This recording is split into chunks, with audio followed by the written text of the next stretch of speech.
We are thrilled to have with us Mike Solan from the Seattle Police Guild. And he has, you've seen him on the national media. He is a really well-spoken, outspoken guy. And I'm excited to talk to you today, Mike. Welcome to the show. So, Mike, let's get right into it. So the Police Guild is basically is the Seattle PD's union. And now aren't evil police unions going out there and saving dirty cops' jobs? That's basically what you do, right? Yeah, absolutely. No, that's the biggest false narrative, and it almost makes me laugh. I can tell you that since I've been involved on the board level of this union, and there's many times where we haven't granted a discipline appeal for one of our members that we feel violated community trust, and typically anti-police activists, that's one of their talking points, and that's clearly not true. And so you can see you can hear them transition now to trying to silence police unions because we are the only effective voice out there that can push back politically and get into the media and really describe and verbalize the problem with what's going on. Whereas police departments, they have to remain middle of the road. They can only be just give information. They really can't put their opinion out. That's why it's so important that police unions need to get involved verbally. We need to explain why we do certain things, not exonerate. Because the system, the investigative process works, and the system will find whether or not the officer's actions were reasonable or not. But it's incumbent upon police unions to be the officer's voice. And officers right now need that more than ever. That's why it's so important police unions exist, and we need to get more involved. But I'm also of the opinion, too, there's almost way too many police unions across the United States. And what I mean by that is that's not a negative thing, but it can be if we're not united. And we need to have a solidified voice so we can be powerful. There are a couple major, obviously, national police unions as far as big groups.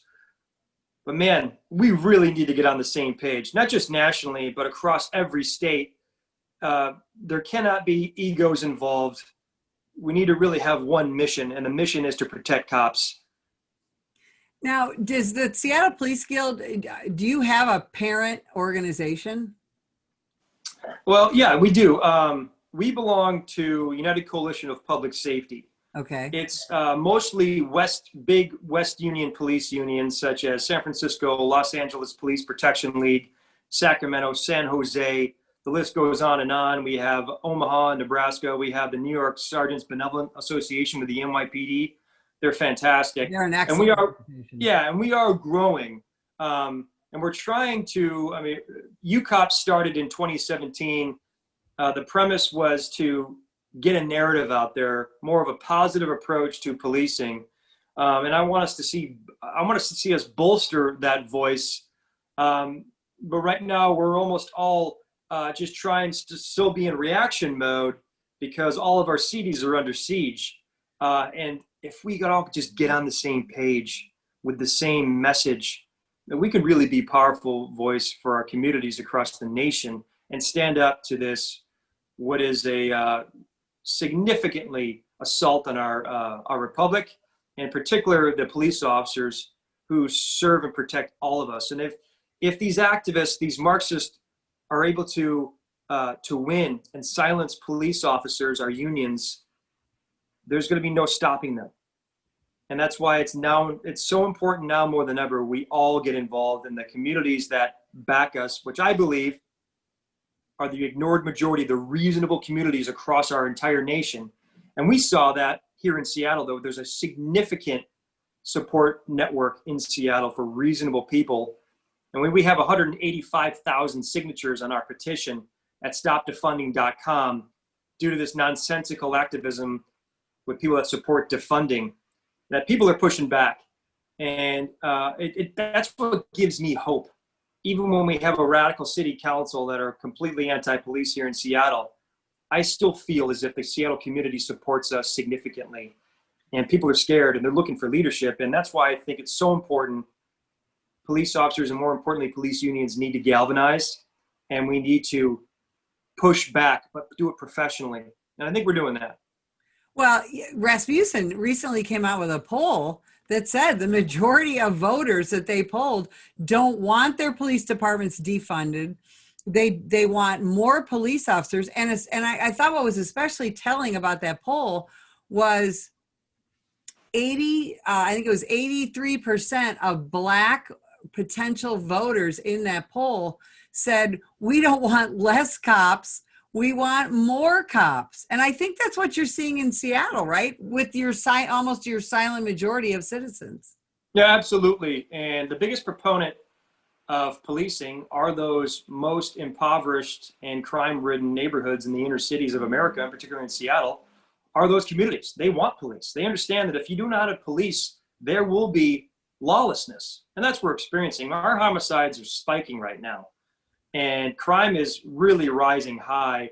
And you're, unfortunately, due to the lack of political support by our elected officials, in particular the city council, officers are looking for an escape hatch because they want to see their career be saved. And so they're looking for greener pastures, and they want to go to neighborhoods and communities that actually, their elected officials that will actually support them.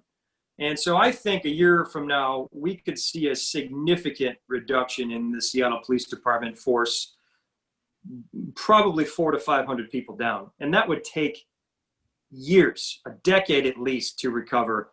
And I'm not sure when that can happen. We must get political change here in the city of Seattle. Tell people how long it takes briefly, but from when you hire a police officer to where they are on their own answering calls on the street. Yeah, good question. Typically the police academy takes about 6 months here in the state of Washington.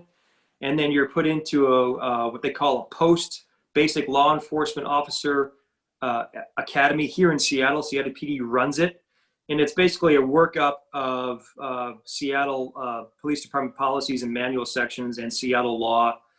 And that's another 3 to 4 weeks. And then they're put out in the field training program. And that's about 3.5 months. And then they're on probation once they get done with FTO, field training officers, and for about a year. So I would say that process takes a year to finally be by yourself comfortably serving our citizens.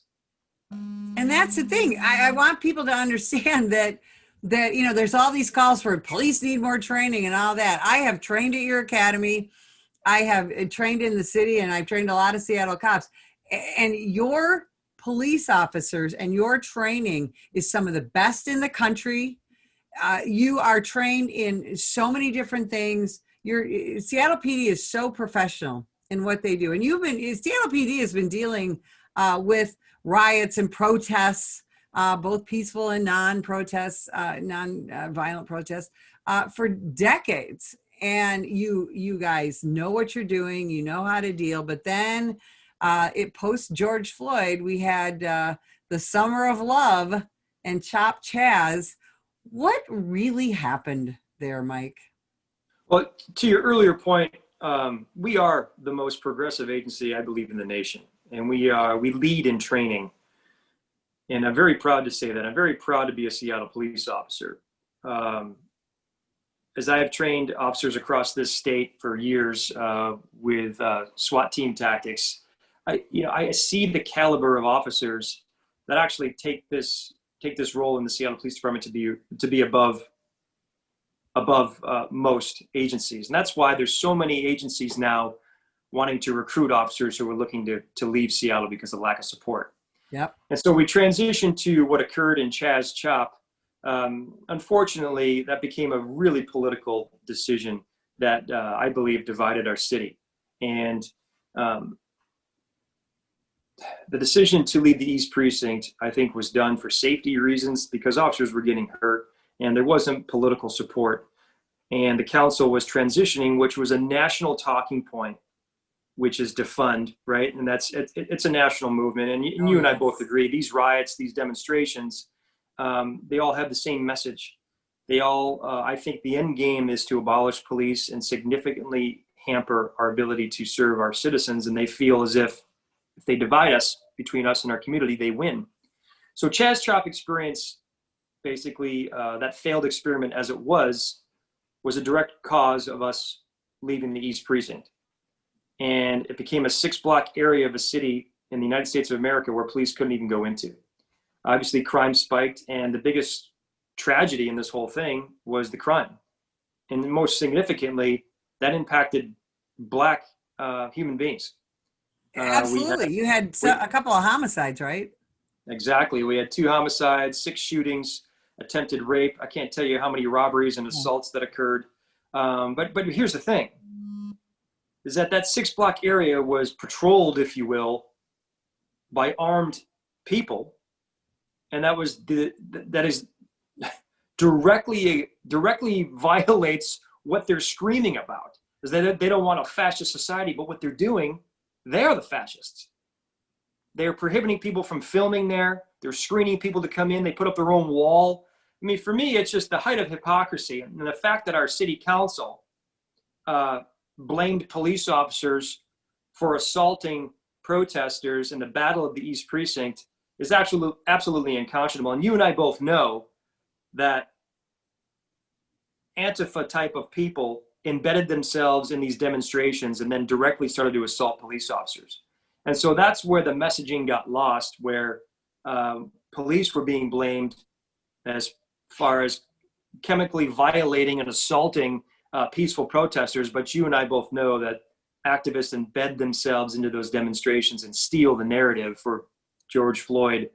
And that's how they operate. And that's where we are today. So, well, and unfortunately, very often the media is complicit with that false narrative. I think that is, law enforcement so frustrated with that. That's why the National Police Association, partially, that's why we exist, because we're trying to get the information out there. I know you're all over the national media trying to get the information out there. And yet there seems to be a limited capacity for the media to embrace the truth sometimes. Do you see that? That's a great way to put it, a limited capacity, but it's an intentional limited capacity, right? And the only way we can move forward in a society is have these conversations you and I are having in a long form discussion. You cannot get your talking points out in a short media clip where you're pressured by time, and your message can, in a sense, get lost. And I think media intentionally does this to push advertising dollars. That's why they focus specifically on short, viral, digital media clips of our use of force across the nation. Because number one, it sells advertising. You drive people to your platform and you get viewership. And for me, that's the biggest issue we're having that is more divisive at a time when we need more unity. And that's why I think long form discussions are the answer here. Because my main thing, and I'm comfortable saying this, police departments, police in general, the profession has been tragically behind the 8 ball here as far as getting our messaging out there, driving a narrative, not spinning a narrative, but we need to explain our actions, provide context and facts. And I mentioned to you earlier, not exonerating, because we have to gain trust. What the media typically does is they are biased to a degree. And there's no way we can capture that narrative back without doing our own activism. It has to be reasonable activism. And we have to get out there in the forefront. That's why I've been passionate. That's why I ran for this position, was to drive our narrative. That was my platform. And what I've tried to do is get on as many national platforms as possible. But it's interesting. All the national platforms don't want to participate because of the politics. It depends upon what side of the aisle they fall on. And then I think that's such a gross disservice to our nation when I'm trying to get as much media appearance as I can, because I'm passionate about talking about police issues so we can inform people. We have to correct what the media is doing. They're dividing us at a time when we need more unity. And cops are the answer to that. Now, you in taking on this role, because you're a regular Seattle cop too, right? You're a working cop. And Yeah. My position is now full time with the union, and uh-huh. I got out of being in uniform, geez, at the height of the George Floyd unrest in mid-June. In fact, I was ordered to come off the line Hmm. because I was being so vocal. I was trying to do both double duty, and I miss being out there. I miss being in uniform and being with the people. But I understand I would be too much of a target, and I Yeah. would not be able to focus on what I need to do in this role if I was divided with both responsibilities. But I miss being with the great men and women out there who are holding the line. And I'm basically trying to be their voice at a time when they need leadership. And I hope I'm doing that for them. I think that they're happy, and doesn't say I have all the answers, but I think your platform is fantastic because you're assisting police officers all across this nation with getting their message out, getting their voice, having them be heard. And people need to understand that we're just human beings. You know, we're not robots. We're not superheroes, because we make mistakes because we're human, and we have feelings. We have psychological impacts. We have PTSD from the job of policing. We see the worst of humanity, and we are called to clean up that negative source of it in our society. And that's what's lost here as well. Not just our message, but the message of just cops are just humans. And there's only so much we can do. There's only so much we can take. And yet we agree to take this job. We volunteer for it. It takes a specific human being to do the job of policing. And we are willing to give our lives in the service of others to that oath of service for complete strangers. That's why I love cops. I love police officers, and I'm so passionate about it. And I want to learn more. I don't have all the answers. I want to learn from community, and I hope the community can learn from us, and we can bypass the biased media and get right to our communities. And we've got great ideas, and of course, nobody's really picked up on that here because it shows you the hypocrisy of the people that are the detractors in our society that aren't police friendly, obviously. But we're so professional that we understand we have to serve them too, and we're willing to do that still. So. Absolutely. And I mean, Mike, you took this position with the guild at some personal peril, right? I mean, you have you're, like you said, you're a human, and you have a family, and you've had some problems with that, right? Yeah, I have. But the people that are trying to intimidate cops, broadly speaking, to silence their voice, they don't realize that what they're doing to the cops, and I don't want to become part of the story, right? Because I think this role, I understood the risks with me being vocal, in particular in Seattle, which is obviously entrenched with activism, but that's a very small group of people that are the loudest, but they're radicals. I understand the risks, and so does my family, and we're all in. I mean, I will never ever let the cowardly mob, intimidate me, even if they come to my house to try to protest me and my family. They don't realize that emboldens me even more to keep driving. And I'm proud of my family. They're stronger than me, which is just incredible. And more importantly, I'm so passionate about backing coppers because I love cops as just human beings, and I love my community. I'm not going to be bullied, and we're going to keep driving. In fact, I don't want to sound too aggressive, but I said this in a radio interview this past week when we're receiving more threats. I said, just bring it. I'm here. I will verbalize my support of police officers. I will heighten my and improve my responses. But I will also say, and I'm comfortable doing this, is I will protect my family and their security at all costs. And I will not let people besmirch me, besmirch police officers, and I will never, ever allow them to intimidate me, to silence me. And that is your right. That is all of our right, to be able to protect our homes, protect our families, and yet to get our message out there and talk about the facts. And Yes. and you've done such a great job of doing that. And when we talk about facts, Mike, what would a defunded Seattle Police Department look like for your average citizen? Lawlessness. That's what people need to understand. That, just what we saw in Chaz Chop, right? Lawlessness, fascism. I want people to remember that when a police officer, when you and I both put on that badge and that gun, we put up our right hand and we swore to what? First and foremost, uphold the Constitution. And that is not what Antifa is all about. That is not what some of the political left is all about. That's right. That's why cops are the only, I think, recourse to tyranny to stop this nonsense. Obviously, we have our wonderful military, but cops are the ones that are holding the line right now.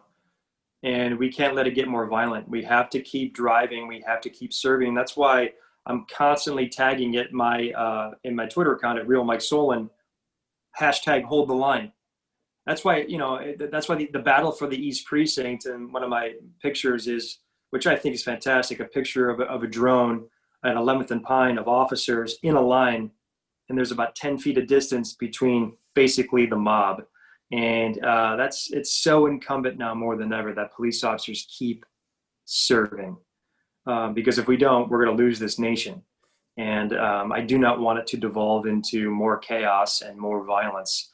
That's why it's now so important for our communities to get involved in. That's why we're trying to take stopdefunding.com nationally to protect those agencies and communities with this defund nonsense. It's nonsensical activism. And anybody that supports defunding or even spouts it, they're not looking for a solution. Their end game is abolishing the police. And they're a very small group of people, if you look at the statistics and the percentages across our nation, and yet they're the ones who are committing all the crime. They're the ones that are committing all the violence. They're the ones that are intimidating people to not have their voice. It's an absolute definition of fascism. And we must stand up and stop this Marxist takeover of our nation. And that's not being hyperbolic. That's not being alarmist. I'm a reasonable fella. I don't fall on a hard right spectrum. I don't fall on a hard leftist spectrum of politically speaking. I'm right in the middle. And I have to be, because I work in Seattle. We understand that this is a blue state, and we're proud to serve the citizens of this city. You have given our viewers a lot to think about, some resources to take a look at. And if you would like more information about the National Police Association, visit us at nationalpolice.org.